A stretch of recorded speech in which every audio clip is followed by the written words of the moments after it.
Hello बच्चों, कैसे हो आप सब लोग। आज मैं आप सबको क्लास नाइन्थ का चैप्टर 8 क्वाड्रिलेटरल्स पढ़ाने जा रहा हूं, जो कि बहुत ही इम्पॉर्टेंट है और आने वाले एनुअल एग्ज़ाम में इसमें से बहुत सारे क्वेश्चंस पूछे जाएंगे। तो चलिए शुरू करते हैं। क्वाड्रिलेटरल्स क्वाड्रिलेटरल्स जैसे कि मैंने पहले ही लिख रखा है ताकि हमारा समय बचे। Quadrilateral is a four sided polygon. Quadrilateral क्या होता है? एक चार साइड का पॉलीगन होता है। A figure formed by joining four points in an order is called quadrilaterals. जैसा कि आप यहाँ फिगर देख रहे हैं कि ए बी सी और डी, यहाँ पे चार पॉइंट्स हैं। इनको अगर हम क्रम से ऐसे मिला दें, ए से बी को, बी से सी को, सी से डी को और डी से ए को, तो ये क्या बन जाएगा? क्वाड्रिलेटरल्स बन जाएगा। जैसा कि आप सभी लोग क्लास 8th में पढ़ चुके हैं कि क्वाड्रिलेटरल्स के चार साइड्स होते हैं, A B, B C D और डी ए। इसमें ए बी और सी डी अपोजिट साइड्स हैं, ए डी और बी सी अपोजिट साइड्स हैं। क्वाड्रिलेटरल्स में दो डायगोनल्स होते हैं, ए सी और बी डी। डायगोनल्स किसे कहते हैं? जब हम किसी क्वाड्रिलेटरल के अपोजिट वर्टेक्स को आपस में मिलाते हैं तो उससे जो एक लाइन सेगमेंट बनता है उसे हम लोग डायगोनल कहते हैं। तो किसी भी क्वाड्रिलेटरल में दो डायगोनल होते हैं। अब यहाँ पे हम लोग पढ़ेंगे types of quadrilaterals. Type of quadrilaterals, quadrilateral कितने प्रकार के होते हैं? तो जैसा कि आप सबको पता है, क्लास 8 में आप लोग पढ़ चुके हैं कि क्वाड्रिलेटर 6 प्रकार के होते हैं। उसमें से पहला है पैरेललोग्राम, दूसरा है रेक्टेंगल, तीसरा रोम्बस, चौथा स्क्वायर, पांचवा ट्रेपेजियम और छठा काइट। तो इन सबको आप लोगों ने 8th क्लास में पढ़ रखा है। क्लास 9th में हम लोग पैरेललोग्राम के बारे में पढ़ेंगे। तो पैरेललोग्राम होता क्या है? पैरेललोग्राम क्या होता है? वो किस कंडीशन पे कोई क्वाड्रिलेटरल पैरेललोग्राम बनता है। ये क्वाड्रिलेटरल बिकम्स पैरेललोग्राम व्हेन, कब पैरेललोग्राम बनेगा? When two opposite sides are equal. जब किसी quadrilateral A B C D में इसके जो अपोजिट साइड्स हैं दोनों तरफ के, अगर ये दोनों इक्वल हो जाएं, that is A B equal to C D and A D equal to B C, तो कहा जाएगा कि ए बी सी डी एक पैरेललोग्राम है। या two opposite sides are parallel, या तो दो अपोजिट साइड्स इसके क्या हो जाए? पैरेलल हो जाए, दोनों opposite sides, that is A B parallel to C D and A D parallel to B C, तो भी क्वाड्रिलेटरल क्या हो जाएगा? पैरेललोग्राम होगा। या तीसरी कंडीशन है कि जब इसका कोई एक पेयर इक्वल भी हो जाए, जैसे A B equal to C D and A B is parallel to C D, यानी कि जब किसी क्वाड्रिलेटरल के कोई एक पेयर, अपोजिट साइड्स का कोई एक पेयर इक्वल भी हो जाए और पैरेलल भी हो जाए, तो जो क्वाड्रिलेटरल है ए बी सी डी, ये क्या बन जाएगा? पैरेललोग्राम बन जाएगा। ठीक है बच्चों, आ गए यहाँ तक सबको समझ में कि कोई भी क्वाड्रिलेटरल पैरेललोग्राम कब बनता है। अब हम लोग आगे पढ़ेंगे प्रॉपर्टीज ऑफ पैरेललोग्राम। जैसा कि यहाँ पे आप लोग फिगर में देख रहे हैं कि ए बी सी डी एक पैरेललोग्राम बना हुआ है। इसके हिसाब से हम लोग प्रॉपर्टीज़ को समझेंगे। तो पहली प्रॉपर्टी इसकी है कि opposite sides of a parallelogram are parallel.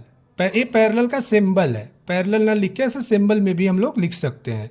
तो इस फिगर को देखो सब लोग, ए बी सी डी, यहाँ पे एक पैरेललोग्राम है, तो इसमें अपोजिट साइड्स क्या होती है? ए बी के अपोजिट है सी डी। तो ए बी जो है, ए बी पैरेलल होगा किसके? सी डी के, जो यहाँ पे लिखा हुआ है A B parallel to C D and B C parallel to A D. इसी तरह दूसरी प्रॉपर्टी है opposite sides of parallelogram are equal. इसके अपोजिट साइड्स इक्वल भी होते हैं, A B equal to C D and B C equal to A D. तीसरी property है opposite angles of parallelogram are equal, that is angle A equal to angle C and angle B equal to angle D. चौथी property है two consecutive angles of parallelogram are supplementary. Consecutive को आप लोग adjacent भी बोल सकते हैं, adjacent angle. तो दैट इज, यहाँ पे एडजेसेंट एंगल होता क्या, पहले फिगर से आप लोग समझें कि ए और बी दो साइड है, ए बी के बीच में जो दो पॉइंट है एंड पॉइंट, इन पॉइंट्स पे जो एंगल बना है A B, B C side है, बी सी के एंड पॉइंट पे एंगल बना है बी और सी डी के एंड पॉइंट पे बना है सी और डी, ये सब एंगल्स क्या है एडजेसेंट है। उसी तरह डी और ए, तो अगर इनको हम लोग ऐड कर दें A plus B equal to 180 होगा, B plus C equal to 180 होगा, C plus D equal to 180 होगा और D plus A equal to 180 होगा। लास्ट प्रॉपर्टी है कि diagonal of parallelogram bisect each other, इसके डायगोनल एक दूसरे को जिस पॉइंट पे इंटरसेक्ट करते हैं वो पॉइंट क्या होता है, इनको बाइसेक्ट करता है। बाइसेक्ट मतलब दो इक्वल पार्ट्स में डिवाइड करना। बाइसेक्ट मीन्स क्या होता है, बाइसेक्ट मीन्स होता है कि दो इक्वल पार्ट्स में जब किसी चीज़ को डिवाइड किया जाता है तो वहाँ पे वर्ड आता है बाइसेक्ट। तो यहाँ पे क्या होगा इस फिगर में, O A equal to O C and O B equal to O D. जैसा कि इस चैप्टर में हम लोग पढ़ेंगे प्रॉपर्टीज ऑफ पैरेललोग्राम, तो उसमें कांग्रुएंसी ऑफ ट्रायंगल्स का यूज होगा, जो आप लोगों ने पिछले चैप्टर में पढ़ रखा होगा। इस पे अगर आप लोगों ने नहीं पढ़ा होगा तो मैं एक नई वीडियो बनाऊंगा और उसमें आप लोग दोबारा देखेंगे। तो सबसे पहला आता है कि कांग्रुएंस क्या होता है। कांग्रुएंट मीन्स होता है the figure whose shapes and size are both the same, ऐसा फिगर जिसका शेप और साइज दोनों सेम हो उसको बोला जाता है कांग्रुएंट। जैसा कि इस फिगर में मैंने बनाया, एक सर्कल बनाया है जिसमें दोनों की रेडियस जो है 2 सेंटीमीटर है, तो इसका शेप भी सर्कल का है और एक सर्कल को अगर कट करके इस पर रखा जाए तो इसको पूरा पूरा कवर कर लेगा, ढक लेगा, तो इसको बोला जाएगा कि ये दोनों फिगर क्या है, कांग्रुएंट है, दोनों सर्कल कांग्रुएंट है। इस चैप्टर में हम लोग ट्रायंगल्स के बारे में पढ़ेंगे, उसमें एक शब्द आएगा सीपीसीटी।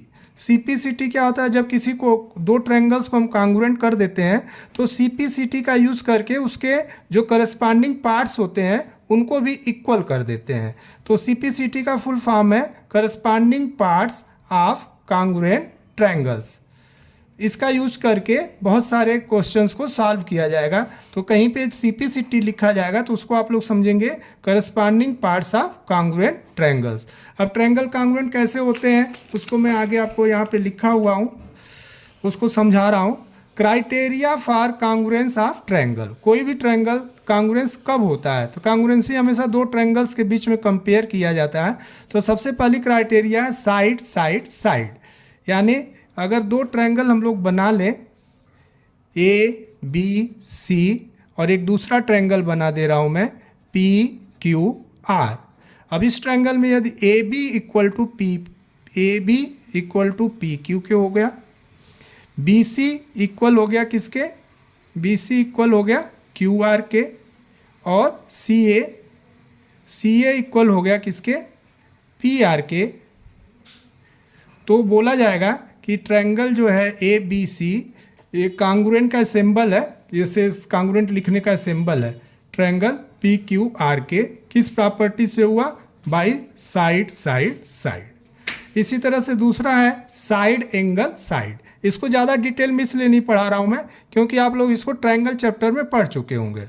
साइड एंगल साइड में क्या है कि किसी भी ट्रायंगल के जब दो साइड और उसके बीच का एंगल दूसरे ट्रायंगल के दो साइड और उसके बीच के एंगल के अलग अलग बराबर हो तो दोनों ट्रायंगल कांग्रुएंट कराते हैं साइड एंगल साइड से। जैसे इस फिगर में मैंने इसको ले लिया 5, इधर ले लिया 4, यहाँ भी 5 और यहाँ भी 4, और इसके बीच का एंगल ले लिया यहाँ पे मैंने 60 डिग्री, यहाँ भी क्या ले लिया 60 डिग्री। तो दो साइड और उसके बीच का एंगल इक्वल हो गया, तो ट्रायंगल क्या होगा, ए बी सी कांग्रुएंट हो जाएगा ट्रायंगल पी क्यू आर के बाई साइड एंगल साइड से। इसी तरह आपका तीसरा है एंगल साइड एंगल, मतलब किसी भी ट्रायंगल में एक साइड पे बने दो एंगल और उनके बीच की साइड जो है वो आपस में अगर इक्वल हो जाए तो उसको बोला जाता है कि ट्रायंगल जो है कांग्रुएंट है। किस प्रॉपर्टी से, एंगल साइड एंगल। इसका क्राइटेरिया अलग एक है, एग्जाम्स है कि ए भी कर सकते हैं, क्योंकि एंगल सम प्रॉपर्टी से हम लोग जानते हैं कि किसी भी ट्रायंगल के तीनों एंगल का सम 180 होता है, तो यदि दो एंगल इक्वल हो जाएंगे तो तीसरा क्या होगा, ऑटोमेटिक क्या हो जाएगा, इक्वल हो जाएगा। तो इसलिए ए मिलता है तब भी हम लोग उसको बोल देंगे कि ट्रायंगल क्या है, कांग्रुएंट है। जैसे इस फिगर में हमने ले लिया, मान लो एक 60 डिग्री का ले लिया, एक 30 डिग्री ले लिया और इसका साइड ले लिया 4 सेंटीमीटर, इधर भी 60 ले लिया, यहाँ 30 ले लिया और इसका साइड ले लिया 4 सेंटीमीटर। तो ट्रायंगल ABC जो होगा कांग्रुएंट होगा triangle PQRK by angle side angle. देखो यहाँ पे एंगल मिल रहा है, फिर ये साइड मिल रहा है, फिर ये एंगल मिल रहा है, तो इसको बोलते हैं एंगल साइड एंगल। जैसे कि मैंने आप लोगों को बताया कि तीसरा एंगल ऑटोमेटिक इक्वल होता है, तो अगर इसको ऐड कर दिया तो 90 हो गया, तो रिमेनिंग क्या होगा, ये भी 90 बन जाएगा, ये भी 90 बन जाएगा भाई, angle sum property of triangle के। ठीक है, तो इस प्रॉपर्टी को हम लोग एंगल साइड से भी प्रूफ कर सकते हैं। अब आपका चौथी प्रॉपर्टी आती है इसमें RHS मतलब राइट एंगल, हाइपोटेन्यूस और साइड। ये प्रॉपर्टी हमेशा राइट एंगल ट्रायंगल में यूज होती है। इसमें एक कंडीशन है कि ट्रायंगल कैसा होना चाहिए, राइट एंगल ट्रायंगल, मतलब एक एंगल 90 का होना चाहिए और 90 के सामने वाला जो अपोजिट साइड होता है इसको हाइपोटेन्यूस H से डिनोट करते हैं, और इन दोनों साइड में कोई भी एक साइड इक्वल हो जाए। जैसे मान लो इसको हमने 4 लिख दिया, इसको 4 लिख दिया, इसका नाम लिख दे रहा हूँ ABC और इसका नाम लिख दे रहा हूँ PQR, और यहाँ पे इसकी वैल्यू मैं 5 सेंटीमीटर लिख दे रहा हूँ, 5 सेंटीमीटर, यहाँ पे 4 सेंटीमीटर, यहाँ 3 आ जाता है। आप लोग पाइथागोरस थ्योरम में पढ़े होंगे, पाइथागोरियन ट्रिपलेट 3 4 5 होता है। तो वहाँ से अगर ये ट्रायंगल कांग्रुएंट कैसे हुआ, तो इसमें आ गया AB इक्वल टू PQ के, angle B equal to angle Q 90 degree आ गया, और इसका हाइपोटेन्यूस जो है AC इक्वल टू किसके हो गया, PR के। तो therefore triangle ABC is congruent to triangle PQR by RHS। तो ये सारी प्रॉपर्टी मैंने आपको इसलिए बताई क्योंकि इसका यूज करेंगे हम लोग इस चैप्टर में। जो पैरेललोग्राम की प्रॉपर्टीज़ हैं उनको प्रूफ करना है, उनको प्रूफ करते समय इस प्रॉपर्टीज़ का यूज होगा, इसलिए मैंने आप लोगों का ये थोड़ा सा रिवीजन करा दिया। अब आप लोगों को मैं एंगल्स के बारे में बता रहा हूँ क्योंकि इसका यूज होगा कांग्रुएंसी यूज पढ़ते समय, कि टाइप्स ऑफ एंगल्स कितने टाइप के होते हैं। तो यदि दो लाइंस हैं L और M, L is parallel to M and P is transversal, P is transversal. जब दो लाइन पैरेलल है और P एक ट्रांसवर्सल है तो ये जो लाइन है इसको यहाँ पे एंगल्स में अलग अलग एंगल्स बनाती है। इस एंगल्स का अगर मैं नाम लिख दूँ 1 2 3 4 5 6 7 8, तो इसमें कुछ नाम आते हैं। जैसे एक ट्रांसवर्सल के एक साइड और दूसरे साइड और दोनों लाइनों के बीच में जो एंगल पाए जाते हैं उसको बोला जाता है अल्टरनेट इंटीरियर एंगल्स। तो इस फिगर में 3 और 5, ये जो 3 और 5 है ये अल्टरनेट इंटीरियर एंगल होते हैं। किसको कैसे बनाते हैं आगे वाले पेज पे आपको मैं दिखाता हूँ कि दो लाइन अगर पैरेलल हैं और उसको एक ट्रांसवर्सल कट करता है तो यहाँ पे जो एंगल है इस एंगल के इक्वल होगा। अगर इसका नाम 3 और इसका 5 है तो एंगल 3 इक्वल टू होगा एंगल 5 के। और यहाँ पे अगर हम लोग बनाया उस फिगर में 4 और यहाँ पे 6, तो एंगल 4 इक्वल होगा एंगल 6 के। इसको बोला जाता है अल्टरनेट इंटीरियर एंगल्स। तो जब दो पैरेलल लाइंस को कोई ट्रांसवर्सल कट करता है तो उससे बने हुए अल्टरनेट इंटीरियर एंगल आपस में इक्वल होते हैं। इसी तरह अल्टरनेट एक्सटीरियर भी होता है। जैसे इस लाइन के यहाँ पे आप लोग देख रहे हैं, यहाँ पे 1 लिख दिया और यहाँ पे क्या लिख दिया, यहाँ पे आपको मैंने 7 लिख दिया, तो 1 इक्वल टू हो जाएगा 7 के। इसको बोला जाएगा अल्टरनेट एक्सटीरियर एंगल। ऐसे ही यहाँ पे 2 है और यहाँ पे क्या आ जाएगा 8 आ जाएगा, तो 2 इक्वल टू किसके हो जाएगा 8 के। ये भी क्या हो जाएगा अल्टरनेट एक्सटीरियर एंगल। ये दोनों आपस में इक्वल होते हैं। फिर आगे आता है कॉरेस्पॉन्डिंग एंगल्स। कॉरेस्पॉन्डिंग एंगल्स क्या होता है, जब दो पैरेलल लाइंस को एक ट्रांसवर्सल कट करती है तो इसके एक ही साइड में, ट्रांसवर्सल के एक ही साइड में एक एंगल अंदर हो और एक एंगल बाहर हो, किसको बोला जाता है, करस्पॉन्डिंग। जैसे इस फिगर में 1 है और यहाँ पे 5 है, तो एंगल 1 इक्वल टू एंगल 5 हो जाएगा। इसी तरह से यहाँ पे नीचे 4 है और यहाँ पे क्या है, 8 है, तो एंगल 4 इक्वल टू हो जाएगा एंगल 8 के।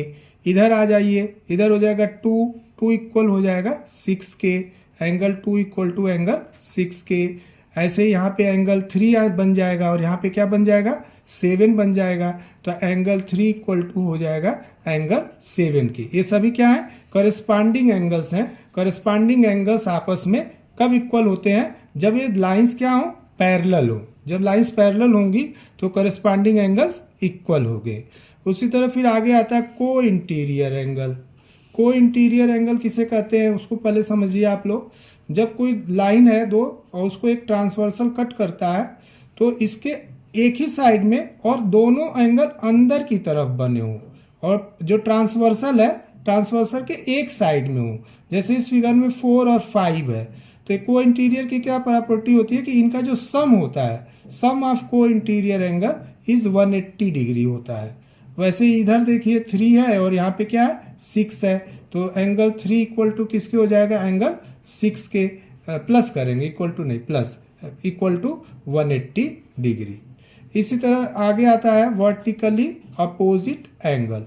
वर्टिकली अपोजिट एंगल कैसे होता है, जब जहाँ पे दो लाइन क्रॉस करती हैं एक दूसरे को, तो उसके अपोजिट में जो एंगल बनते हैं इनको बोला जाता है वर्टिकली अपोजिट। जैसे इसका नाम मैंने रख दिया 1 2 3 4, तो 1 इक्वल टू किसके हो जाएगा, एंगल 3 के, और एंगल 2 इक्वल टू हो जाएगा एंगल 4 के।